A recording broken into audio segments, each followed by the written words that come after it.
ಕರ್ನಾಟಕ ಏಕೀಕರಣ ಆದಾಗಿಂದ ಕೂಡ ಉತ್ತರ ಕರ್ನಾಟಕಕ್ಕೆ ಅನ್ಯಾಯ ಆಗ್ತಾ ಇದೆ. ಹಾಗಾಗಿ ಪ್ರತ್ಯೇಕ ಉತ್ತರ ಕರ್ನಾಟಕಕ್ಕೆ ನನ್ನ ಸಹಮತ ಇದೆ. ಹಾಗಾಗಿ ಉತ್ತರ ಕರ್ನಾಟಕವನ್ನು ಪ್ರತ್ಯೇಕ ರಾಜ್ಯವನ್ನಾಗಿ ಮಾಡಬೇಕು ಅನ್ನೋ ನಿಟ್ಟಿನಲ್ಲಿ ಕಾಂಗ್ರೆಸ್ನ ಶಾಸಕರಾಗಿರುವಂಥ ಹಿರಿಯ ಶಾಸಕರಾಗಿರುವಂಥ ರಾಜು ಕಾಗೆ ಅವರೀಗ CM ಸಿದ್ದರಾಮಯ್ಯ ಇರ್ಬೋದು, ಜೊತೆಗೆ ರಾಷ್ಟ್ರಪತಿಗಳಿರ್ಬೋದು, ಪ್ರಧಾನಿ ಮಂತ್ರಿಗೂ ಕೂಡ ಈಗ ಉತ್ತರ ಕರ್ನಾಟಕ ಹೋರಾಟ ಸಮಿತಿಯ ನೇತೃತ್ವದಲ್ಲಿ ಒಂದು ಮನವಿ ಪತ್ರವನ್ನು ಕೂಡ ಈಗ CM ಸಿದ್ದರಾಮಯ್ಯನವರಿಗೆ ಬರೆದಿರುವಂಥದ್ದು, ಜೊತೆಗೆ ಪ್ರಧಾನಿಯವರಿಗೂ ಕೂಡ ಬರೆದಿರುವಂಥದ್ದು ಮತ್ತು ರಾಷ್ಟ್ರಪತಿಗಳಿಗೂ ಕೂಡ ಈಗ ಒಂದು ಪ್ರಮಾಣ ಪತ್ರವನ್ನು ಕೂಡ ಸದ್ಯ ಬರೆದಿರುವಂಥದ್ದು. ಯಾಕೆಂದರೆ ದಕ್ಷಿಣ ಕರ್ನಾಟಕ ಉತ್ತರ ಕರ್ನಾಟಕ ಈ ಒಂದು ತಾರತಮ್ಯ ಹೋಗಲಾಡಿಸುವ ನಿಟ್ಟಿನಲ್ಲಿ ಸಾಕಷ್ಟು ಹೋರಾಟಗಳನ್ನು ಮಾಡ್ಕೊಂಡು ಬರಲಾಗ್ತಾ ಇದೆ. ಆದರೆ ದಕ್ಷಿಣ ಕರ್ನಾಟಕಕ್ಕೆ ಸಿಕ್ಕಂಥ ಪ್ರಾಶಸ್ತ್ಯ ಅಥವಾ ಏನು ಅಲ್ಲಿ ಉತ್ತರ ಕರ್ನಾಟಕಕ್ಕೆ ಸಿಗ್ತಾ ಇಲ್ಲ. ಹಾಗಾಗಿ ಇಲ್ಲಿ ನಿರಂತರವಾಗಿ ಮಲ್ತಾಯಿ ಧೋರಣೆ ಆಗ್ತಾ ಇದೆ, ಅನ್ಯಾಯ ಆಗ್ತಾ ಇದೆ. ಆದರೂ ಕೂಡ ಯಾವ ಸರ್ಕಾರಗಳು ಎಚ್ಚೆತ್ಕೊಳ್ತಾ ಇಲ್ಲ. ಹಾಗಾಗಿ ಕರ್ನಾಟಕ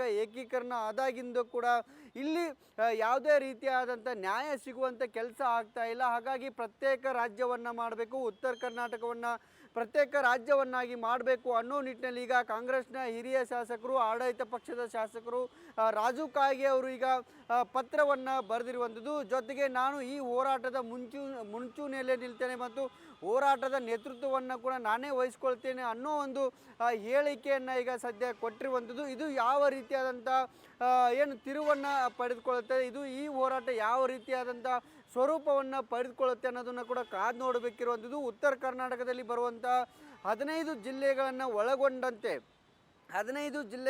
ಒಳಗೊಂಡಂತೆ ಈ ಒಂದು ಪ್ರತ್ಯೇಕ ಉತ್ತರ ಕರ್ನಾಟಕ ರಾಜ್ಯವನ್ನು ನಿರ್ಮಾಣ ಮಾಡಬೇಕು ಅನ್ನೋ ನಿಟ್ಟಿನಲ್ಲಿ ಕಳೆದ ಹಲವಾರು ಒಂದೂವರೆ ದಶಕಗಳಿಂದ ಕೂಡ ಹೋರಾಟಗಳು ಮಾಡ್ಕೊಂಡು ಬರಲಾಗ್ತಾ ಇದೆ. ಉಮೇಶ್ ಕತ್ತಿ ನಂತರದಲ್ಲಿ ಈಗ ರಾಜು ಕಾಗೆ ಅವರ ಸ್ನೇಹಿತ ಆಗಿರುವಂಥ ರಾಜು ಕಾಗೆ ಅವರು ಕೂಡ ಈಗ ಹೋರಾಟಕ್ಕೆ ಇಳಿದಿರುವಂಥದ್ದು, ಪ್ರತ್ಯೇಕ ರಾಜ್ಯದ ಹೋರಾಟಕ್ಕೆ ಮುಂಚೂಣಿಯಲ್ಲಿ ಇರುವಂಥದ್ದು ಮತ್ತು ಅವರು ಪ್ರತಿಕ್ರಿಯೆಯನ್ನು ಕೂಡ ಕೊಟ್ಟಿರುವಂಥದ್ದು. ನಾನು ಬರುವಂಥ ಅಧಿವೇಶನದಲ್ಲಿ ಈ ಬಗ್ಗೆ ಧ್ವನಿಯನ್ನು ಎತ್ತೇನೆ, ಉತ್ತರ ಕರ್ನಾಟಕದ ಬಗ್ಗೆನೇ ಸಾಕಷ್ಟು ಧ್ವನಿ ಎತ್ತುವ ಕೆಲಸವನ್ನು ಮಾಡ್ತೇನೆ. ಒಂದು ವೇಳೆ ಏನು ಸರ್ಕಾರಗಳು ಎಚ್ಚೆತ್ತುಕೊಳ್ಳದೆ ಇದ್ದರೆ ನಾನು ಪ್ರತ್ಯೇಕ ರಾಜ್ಯದ ಹೋರಾಟಕ್ಕೆ ಮುಂಚೂಣಿಯಲ್ಲಿ ನಿಲ್ತೇನೆ, ಜೊತೆಗೆ ಏನು ಹೋರಾಟದ ನೇತೃತ್ವವನ್ನು ವಹಿಸ್ಕೊಳ್ತೇನೆ ಮತ್ತು ಸದನದಲ್ಲಿ ಕೂಡ ಈ ಬಗ್ಗೆ ಚರ್ಚೆ ಮಾಡ್ತೇನೆ ಮತ್ತು ನಾನು ಬರೆದಂಥ ಪತ್ರಕ್ಕೆ ಕೂಡ ನಾನು ಬದ್ಧವಾಗಿದ್ದೇನೆ ಅನ್ನೋ ಒಂದು ಮಾತನ್ನು ಕೂಡ ರಾಜು ಕಾಗೆ ಅವರು ಹೇಳಿದ್ದಾರೆ. ಯಾಕೆಂದರೆ ಉತ್ತರ ಕರ್ನಾಟಕ ದಕ್ಷಿಣ ಕರ್ನಾಟಕ ಅಂತೇಳಿ ನಿರಂತರವಾಗಿ ಬಹುತೇಕ ಬಂದಂಥ ಎಲ್ಲ ಸರ್ಕಾರಗಳು ತಾರತಮ್ಯವನ್ನು ಮಾಡ್ತಾ ಇದ್ದಾವೆ. ಹಾಗಾಗಿ ಇಲ್ಲಿಯೂ ಕೂಡ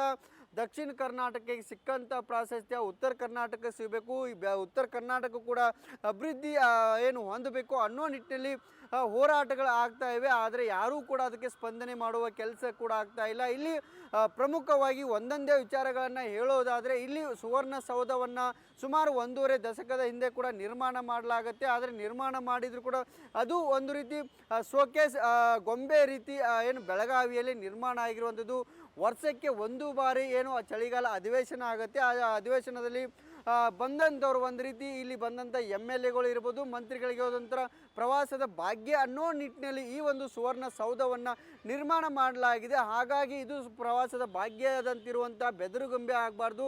ಇಲ್ಲಿಯೂ ಕೂಡ ಆಡಳಿತಾತ್ಮಕ ಚಟುವಟಿಕೆಗಳು ನಿರಂತರವಾಗಿ ನಡಿಬೇಕು. ಹಾಗಾಗಿ ಇಲ್ಲಿ ರಾಜ್ಯ ಮಟ್ಟದ ಅಥವಾ ಕಾರ್ಯದರ್ಶಿ ಮಟ್ಟದ ಇಲಾಖೆಗಳನ್ನು ಇಲ್ಲಿ ಶಿಫ್ಟ್ ಮಾಡಬೇಕು. ಇಲ್ಲಿಯೂ ಕೂಡ ಚಟುವಟಿಕೆಗಳಾಗಬೇಕು, ಆಡಳಿತ ಚಟುವಟಿಕೆಗಳಾಗಬೇಕು ಮತ್ತು ಸಂಪುಟ ಸಭೆಗಳಾಗಬೇಕು ಅನ್ನೋ ನಿಟ್ಟಿನಲ್ಲಿ ನಿರಂತರವಾಗಿ ಒತ್ತಾಯವನ್ನು ಮಾಡ್ಕೊಂಬರಲಾಗ್ತಾ ಇದೆ. ಜೊತೆಗೆ ಹೋರಾಟಗಳನ್ನು ಕೂಡ ಮಾಡ್ಕೊಂಬರಲಾಗ್ತಿದೆ. ಆದರೂ ಕೂಡ ಈವರೆಗೂ ಅಂತಹ ದೊಡ್ಡ ಮಟ್ಟದ ಇಲಾಖೆಯ ಕಾರ್ಯದರ್ಶಿ ಮಟ್ಟದ ಇಲಾಖೆ ಕಚೇರಿಗಳನ್ನು ಶಿಫ್ಟ್ ಮಾಡ್ತಾ ಇಲ್ಲ. ಜಿಲ್ಲಾ ಮಟ್ಟದ ಸುಮಾರು 23ಕ್ಕೂ ಅಧಿಕ ಕಚೇರಿಗಳನ್ನು ಈಗಾಗಲೇ ಶಿಫ್ಟ್ ಮಾಡಲಾಗಿರುವಂಥದ್ದು ಮತ್ತು ಒಂದೆರಡು ಇಲಾಖೆಗಳನ್ನು ಶಿಫ್ಟ್ ಮಾಡಿದರೂ ಕೂಡ ದೊಡ್ಡ ಇಲಾಖೆಗಳನ್ನು ಕೂಡ ಶಿಫ್ಟ್ ಮಾಡಲಿ ಅನ್ನೋದು ಕೂಡ ಈ ಭಾಗದ ಒಂದು ಹೋರಾಟ ಮಾಡ್ತಿರುವಂಥವ್ರು ಒತ್ತಾಯವನ್ನು ಮಾಡ್ಕೊಂಡು ಬರ್ತಿದ್ದಾರೆ. ಆದರೆ ಸರ್ಕಾರಗಳು ಮಾತ್ರ ಇದಕ್ಕೆ ಸೊಪ್ಪನ್ನು ಹಾಕ್ತಾ ಇಲ್ಲ. ಇದು ಕೇವಲ ಚಳಿಗಾಲದ ಅಧಿವೇಶನಕ್ಕೆ ಸೀಮಿತ ಆಗಿರುವಂಥ ಜಿಲ್ಲಾ ಮಟ್ಟದ ಕಚೇರಿಗಳಿಗೆ ಸೀಮಿತ ಆಗಿರುವಂಥ ಸುವರ್ಣಸೌಧ ನಿರ್ಮಾಣ ಆಗಿದೆ. ಆದರೆ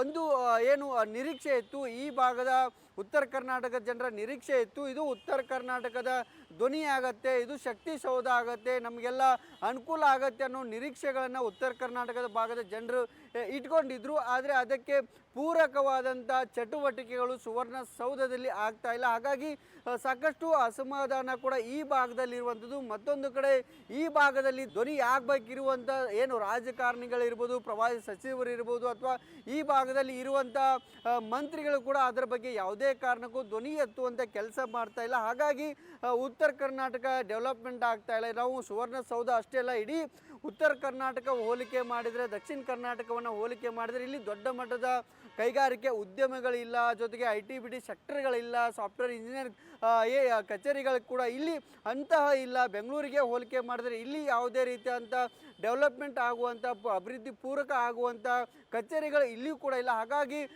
ಏನು ದಕ್ಷಿಣ ಕರ್ನಾಟಕಕ್ಕೆ ಏನು ಸೀಮಿತ ಆಗುತ್ತೆ, ಅಭಿವೃದ್ಧಿಗಳಾಗ್ತವೆ, ಅಂಥ ಕಚೇರಿಗಳು ಕೂಡ ಇಲ್ಲೂ ಬೆಳಗಾವಿಯಲ್ಲಿ ನಿರ್ಮಾಣ ಆಗಬೇಕು ಅನ್ನೋ ನಿಟ್ಟಿನಲ್ಲಿ ಒತ್ತಾಯಗಳು ಕೂಡ ಇರುವಂಥದ್ದು. ಹಾಗಾಗಿ ಬೆಳಗಾವಿ ಇರ್ಬೋದು, ಬೀದರ್ ಇರ್ಬೋದು, ಕಲಬುರಗಿ ಇರ್ಬೋದು, ವಿಜಯಪುರ ಇರ್ಬೋದು, ಜೊತೆಗೆ ಧಾರವಾಡ, ದಾವಣಗೆರೆ, ಹಾವೇರಿ, ಈ ರೀತಿಯಾಗಿ ಸುಮಾರು 15 ಜಿಲ್ಲೆಗಳನ್ನು ಒಳಗೊಂಡಂತೆ ನೀವು ಏನು ಪ್ರತ್ಯೇಕ ರಾಜ್ಯವನ್ನು ಮಾಡಬೇಕು ಅಂತ ಈಗಾಗಲೇ ಮನವಿಯನ್ನು ಕೂಡ ಮಾಡ್ಕೊಂಡು ಬರಲಾಗ್ತದೆ. ಒಂದು ವೇಳೆ ಇದನ್ನು ಅಂದರೆ ಸರ್ಕಾರ ತಮ್ಮ ಬೇಡಿಕೆಗಳನ್ನು ಈಡೇರಿಸದೇ ಇದ್ದರೆ ಬರುವಂಥ ಅಧಿವೇಶನದಲ್ಲಿ ನಾವು ಉಗ್ರವಾದಂಥ ಹೋರಾಟವನ್ನು ಮಾಡ್ತೇವೆ ಅನ್ನೋ ನಿಟ್ಟಿನಲ್ಲಿ ಹೋರಾಟದ ವೇದಿಕೆ ಕೂಡ ಎಚ್ಚರಿಕೆಯನ್ನು ನೀಡಿರುವಂಥದ್ದು. 4-5 ಪ್ರಮುಖವಾದಂಥ ಅಂಶಗಳನ್ನು ಕೂಡ ಈಗ ಅವರು ಇಟ್ಟಿರುವಂಥದ್ದು. ಒಂದು, ಏನು ಬೆಳಗಾವಿಯನ್ನು 2ನೇ ರಾಜಧಾನಿಯನ್ನಾಗಿ ಮಾಡಬೇಕು, ಪ್ರತ್ಯೇಕ ಉತ್ತರ ಕರ್ನಾಟಕದ ಅಭಿವೃದ್ಧಿ ಮಂಡಳಿಯನ್ನು ಸ್ಥಾಪನೆ ಮಾಡಬೇಕು, ಸುವರ್ಣಸೌಧಕ್ಕೆ ರಾಜ್ಯ ಮಟ್ಟದ ಕಾರ್ಯದರ್ಶಿ ಮಟ್ಟದ ಕಚೇರಿಗಳನ್ನು ಸ್ಥಳಾಂತರ ಮಾಡಬೇಕು ಅನ್ನೋ ನಿಟ್ಟಿನಲ್ಲಿ ಒತ್ತಾಯವನ್ನು ಕೂಡ ಮಾಡ್ತಿರುವಂಥದ್ದು. ಜೊತೆಗೆ IT-BT ಸೆಕ್ಟರ್ ಇರ್ಬೋದು, ಕೈಗಾರಿಕಾ ಉದ್ಯಮಗಳಿರ್ಬೋದು, ಜೊತೆಗೆ ದೊಡ್ಡ ಮೆಡಿಕಲ್ ಕಾಲೇಜ್ಗಳನ್ನು ಕೂಡ ಇಲ್ಲಿ ನಿರ್ಮಾಣಗಳನ್ನು ಮಾಡಬೇಕು ಅನ್ನೋ ನಿಟ್ಟಿನಲ್ಲಿ ಸಾಕಷ್ಟು ಒತ್ತಾಯಗಳು ಕೂಡ ಇರುವಂಥದ್ದು. ಅದಕ್ಕೆ ಬೇಕಾದಂಥ ಸಂಪನ್ಮೂಲ ಕೂಡ ಬೆಳಗಾವಿ ಅಷ್ಟೆಲ್ಲ ಧಾರವಾಡ, ಹುಬ್ಬಳ್ಳಿ, ಕಲಬುರಗಿ ಕಡೆ ಎಲ್ಲ ಕಡೆ ಇದ್ದಾವೆ. ಆದರೆ ಅವುಗಳನ್ನು ನಿರ್ಲಕ್ಷ್ಯವನ್ನು ಮಾಡಲಾಗ್ತದೆ. ಕೇವಲ ದಕ್ಷಿಣ ಕರ್ನಾಟಕಕ್ಕೆ ಮಾತ್ರ ಏನು ಅಲ್ಲಿ ಸೀಮಿತ ಆಗ್ತಾ ಇದೆ. ಅಭಿವೃದ್ಧಿ ಅನ್ನೋದು ಕೇವಲ ದಕ್ಷಿಣ ಕರ್ನಾಟಕಕ್ಕೆ ಮಾತ್ರ ಸೀಮಿತ ಆಗಿರುವಂಥದ್ದು. ಹಾಗಾಗಿ ಉತ್ತರ ಕರ್ನಾಟಕಕ್ಕೂ ಸೀಮಿತ ಆಗಬೇಕು, ಇಲ್ಲಿಯೂ ಕೂಡ ಜನ ಅಭಿವೃದ್ಧಿ ಹೊಂದಬೇಕು, ಇಲ್ಲಿ ಉತ್ತರ ಕರ್ನಾಟಕ ಕೂಡ ಡೆವಲಪ್ಮೆಂಟ್ ಆಗಬೇಕು ಅನ್ನೋ ನಿಟ್ಟಿನಲ್ಲಿ ನಿರಂತರವಾಗಿ ಹೋರಾಟಗಳು ಆಗ್ತವೆ. ಅದಕ್ಕೆ ಸ್ಪಂದಿಸುವಂಥ ಕೆಲಸಗಳು ಆಗ್ತಾ ಇಲ್ಲ. ಹಾಗಾಗಿ ನಮಗೆ ಕರ್ನಾಟಕ ಏಕೀಕರಣ ಆದಾಗಿಂದ ಕೂಡ ಇಲ್ಲಿವರೆಗೂ ಯಾವುದೇ ರೀತಿಯಂಥ ನ್ಯಾಯ ಸಿಗುವಂಥ ಕೆಲಸ ಆಗ್ತಾ ಇಲ್ಲ. ಹಾಗಾಗಿ ಮಲತಾಯಿ ಧೋರಣೆಯನ್ನು ಮಾಡಲಾಗ್ತಾ ಇದೆ, ತಾರತಮ್ಯವನ್ನು ಎಸಗಲಾಗ್ತಾ ಇದೆ. ಹಾಗಾಗಿ ಪ್ರತ್ಯೇಕ ರಾಜ್ಯದ ಏನು ಕೊಡಲೇಬೇಕು ಅನ್ನೋ ನಿಟ್ಟಿನಲ್ಲಿ ಈಗ ಕೂಗೆದ್ದಿರುವಂಥದ್ದು. ಈ ಹಿಂದೆ ಏನು ಡೆವಲಪ್ಮೆಂಟ್ ವಿಚಾರಕ್ಕೆ ಸಂಬಂಧಿಸಿದಂತೆ ಅಥವಾ ಇಲ್ಲಿ ಉತ್ತರ ಕರ್ನಾಟಕದಲ್ಲಿ ಏನಾದರೂ ಅಭಿವೃದ್ಧಿಗಳ ಹಿನ್ನಡೆಗೆ ಆದಂಥ ಸಂದರ್ಭದಲ್ಲಿ ಮಾಜಿ ಸಚಿವರಾಗಿರುವಂಥ ದಿವಂಗತ ಉಮೇಶ್ ಕತ್ತಿ ಅವರು ನಿರಂತರವಾಗಿ ಉತ್ತರ ಕರ್ನಾಟಕದ ಬಗ್ಗೆ ಧ್ವನಿ ಎತ್ತಾ ಇದ್ರು, ಏನು ಸರ್ಕಾರದವನ್ನು ಎಚ್ಚರಿಸುವಂಥ ಕೆಲಸವನ್ನು ಕೂಡ ಮಾಡ್ತಾಯಿದ್ರು.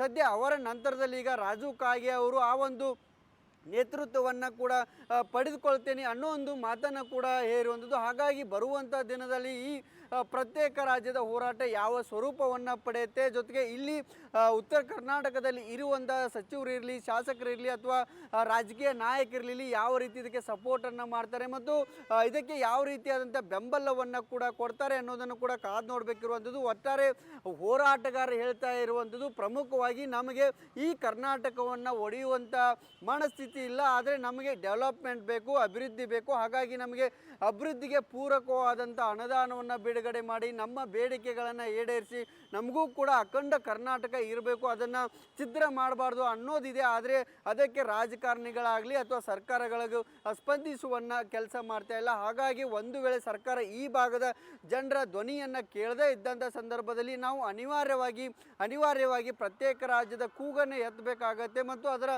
ಹೋರಾಟವನ್ನು ಉಗ್ರ ರೀತಿಯಲ್ಲಿ ಮಾಡಬೇಕಾಗತ್ತೆ ಅನ್ನೋ ನಿಟ್ಟಿನಲ್ಲಿ ಒತ್ತಾಯವನ್ನು ಕೂಡ ಮಾಡ್ತಿರುವಂಥದ್ದು. ಕಳೆದ 1.5 ದಶಕಗಳಿಂದ ಕೂಡ ನಿರಂತರವಾಗಿ ಉತ್ತರ ಕರ್ನಾಟಕ ಅಭಿವೃದ್ಧಿ ಆಗಬೇಕು ಅನ್ನೋ ನಿಟ್ಟಿನಲ್ಲಿ ಹೋರಾಟಗಳು ಆಗ್ತಾ ಇದ್ದಾವೆ. ಆದರೆ ಈವರೆಗೂ ಅದಕ್ಕೆ ಸ್ಪಂದಿಸುವಂಥ ಕೆಲಸ ಆಗ್ತಾ ಇಲ್ಲ. ಹಾಗಾದರೆ ಇನ್ನಾದರೂ ರಾಜ್ಯ ಸರ್ಕಾರ ಎಚ್ಚೆತ್ತುಕೊಳ್ಬೇಕು, ಉತ್ತರ ಕರ್ನಾಟಕಕ್ಕೂ ಕೂಡ ಆದ್ಯತೆಯನ್ನು ಕೊಡಬೇಕು, ಉತ್ತರ ಕರ್ನಾಟಕದಲ್ಲಿ ಕೂಡ ಏನು ಅಭಿವೃದ್ಧಿಗೆ ಪೂರಕವಾದಂಥ ವಾತಾವರಣ ನಿರ್ಮಾಣ ಮಾಡಬೇಕು ಅನ್ನೋ ನಿಟ್ಟಿನಲ್ಲಿ ಒತ್ತಾಯ ಕೂಡ ಕೇಳಿ ಬಂದಿರುವಂಥದ್ದು.